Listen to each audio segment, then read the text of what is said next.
بطول عذرا حضرت فاطمہ زہرا سلام اللہ علیہا ہے، اور اس مناسبت سے ساری دنیا شیعت میں محافل کا انعقاد کیا جاتا ہے۔ میں اس موقع پر اپنی طرف سے اور آپ سبھی کی طرف سے امام ولی عصر علیہ السلام کی بارگاہ میں دلی مبارکباد پیش کرتا ہوں۔ ایک بلندر صلوات بھیجیے گا محمد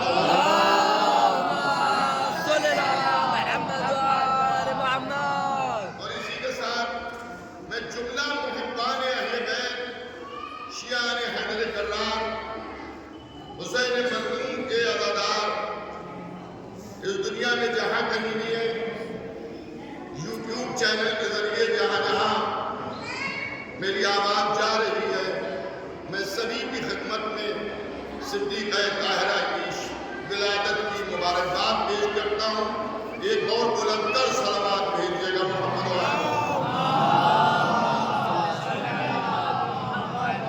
حضرات، جیسا کہ آپ جانتے ہیں کہ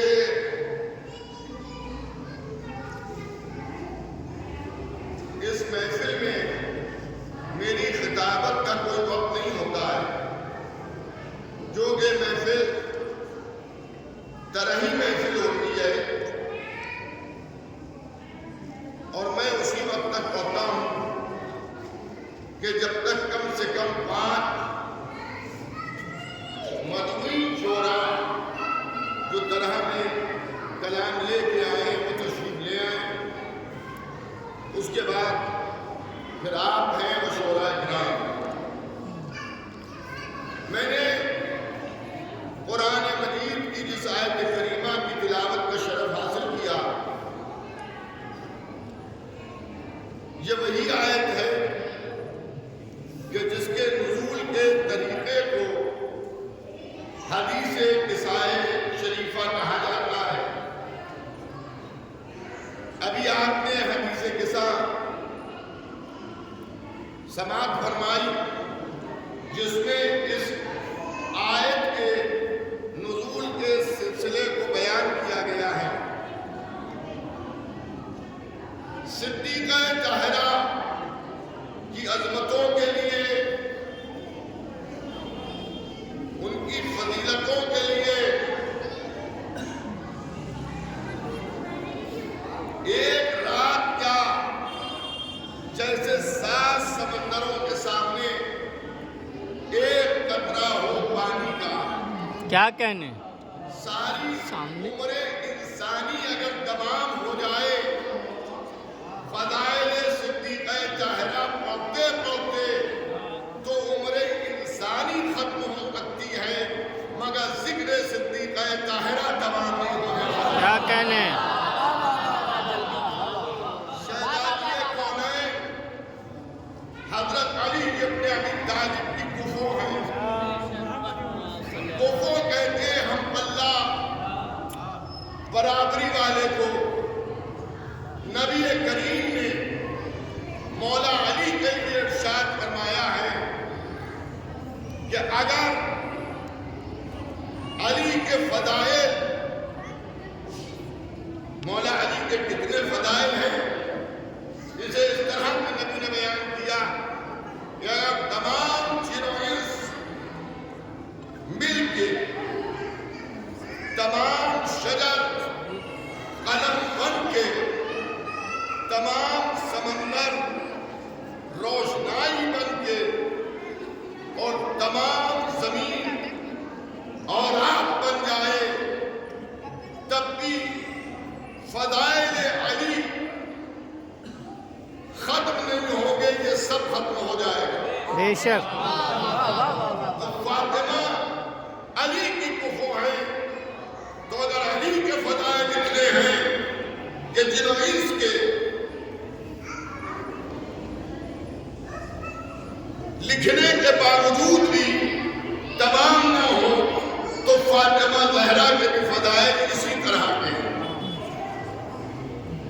کسی فارسی شاعر نے بڑی اچھی بات کہی جس کا ترجمہ میں آپ کی خدمت میں کروں. ظاہر ہے یہ شعر جس کا ترجمہ میں کر رہا ہوں یہ علی و فاطمہ دونوں کے لیے ہے کہ آپ کے فضائل کی کتاب اتنی موٹی ہے کہ اگر سمندروں کے پانی سے انگلی کو تر کر کے اس کتاب فضائل کے اوراق پلٹے جائیں تو پانی ختم ہو جائے گا، اوراق ختم نہیں ہوگا.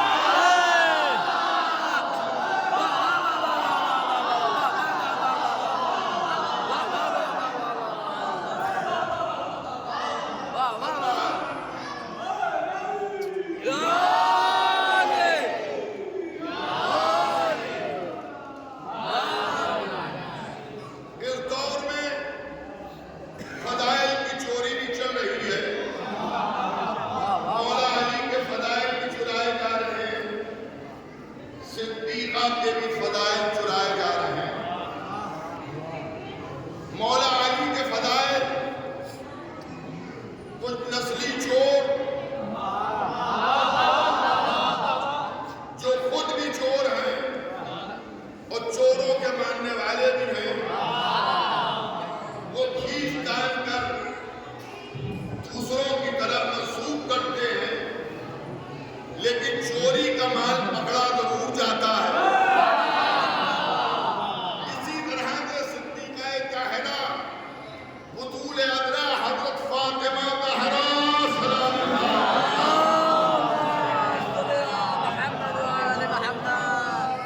کے فضائل ہیں جن کو گھٹانے کے لیے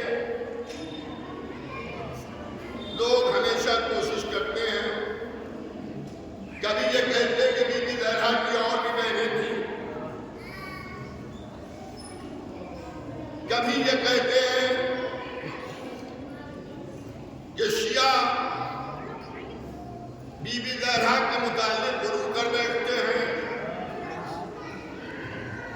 کبھی یہ کہتے ہیں کہ خالی فاطمہ زہرا کی چادر ہی موجودہ نہیں تھی بلکہ ایک صاحبہ کا دوپٹہ اوڑھنی وہ بھی معجزہ رکھتی تھی. اور وہ یوں نقل کرتے ہیں کہ صاحب ان کی اوڑھنی کا اثر یہ تھا کہ خیبر میں 40ویں دن جب اس اوڑھنی کو علم میں باندھا گیا تو اس کا اثر یہ ہوا کہ یہودی باہر کھڑے ہوئے.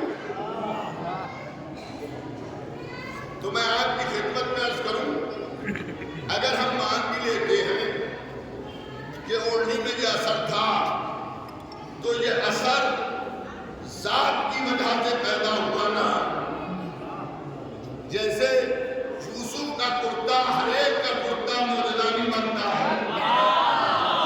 یوسف کا کرتا ہے تو نابینا یعقوب کو آنکھیں دے گا، ہمارے لباس سے یہ معجزہ نہیں ہوگا. تو جن کی اوڑھنی میں اتنا اثر ہے کہ اگر لہرا دی جائے تو یہودی بھاگ جائیں. تو میں یہ پوچھتا ہوں کہ وہاں تو اوڑھنی کا اثر تھا، جمل میں تو خود تشریف لائی تھی.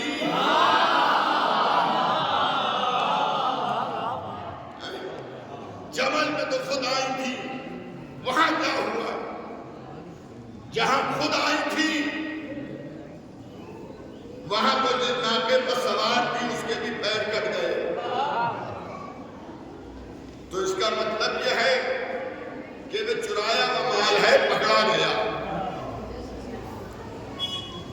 یا یوں جملے بدل کے کہہ دوں کہ خیبر کا چور جمل میں پکڑا گیا. ایک اور سلوات بھیج دیجیے محمد